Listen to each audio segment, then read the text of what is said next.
Hey, how you doing, peeps? Long time no speak. I'm afraid it's that time of year when loads of us are taking holidays. I'm no exception, skiving off for a week or two with the family. But look, before I went, I did a post about the electric car and money, and I know it's not normally the normal realm for me, but money does have such a massive impact on people's life and especially their mental health. And Sky and BBC and everybody else is winding us up to the hilt about money. And it's frightening a lot of us. It's giving a lot of us anxiety. So I wanted to come back on because my last post prompted quite a lot of private conversations. So here's two little tips for you. Number one, look, I'm not the greatest expert in personal finance, but I've had a lot of business experience and business finance experience. And we always talk about cash flowing assets, but in the private world, not so much. And us Brits are very, very good at building capital and wanting assets. But often those assets don't actually generate us any cash. They might generate us wealth in the long term, but not cash. And cash is what we're all going to need this winter. So think about what you might have.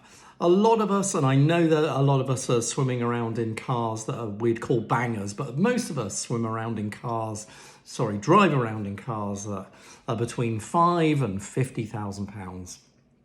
And this is a lot of money tied up. Often they're in leases, which is fine, but you're probably paying a few £100s a month in that lease and another £100, £200, £400 in petrol. So why not review that? Change it into an electric car as per my last conversation, because yes, you'll have the same outgoings on lease, but you won't have the fuel outgoings. If you own a car, think about selling it.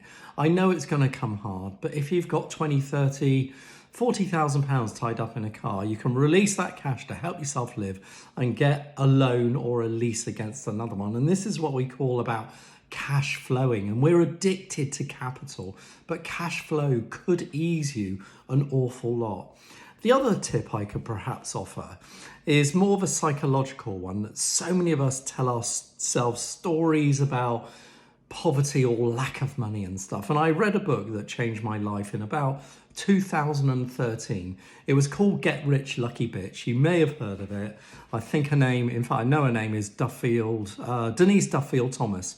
It's a great book and it's mainly aimed at girls, but it really talks about those stories you tell yourself about not having enough money and the little things you can change in your life to make you feel wealthy.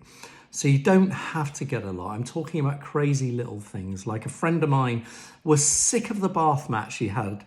She said that it had turned all grey and horrible. So she bought herself a Peppa Pig bath mat. Now, don't tell me why. She loved Peppa Pig and it made her feel very happy.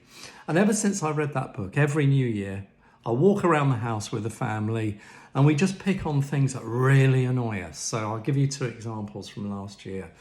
Number one, we had a laundry basket that was all frayed at the edges and it kind of caught on the clothing. It was one of those wicker ones. So we changed that, much happier. We chuck clothes in it every day. And it's those little touch points. The other one is I was sick of not having sharp kitchen knives.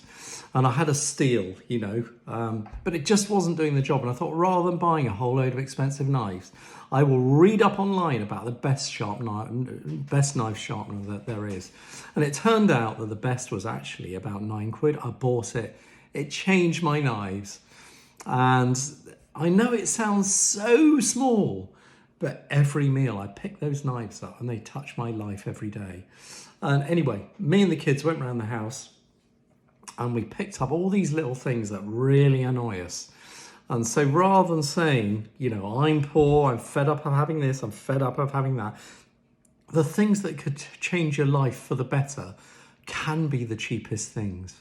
So before you stress out too much with all this news coming through the winter, I hope that helps you a little bit. Love to hear your thoughts. And if you want to chat about money or anything else to do with health and mental health, please DM me. Take care. Bye for now.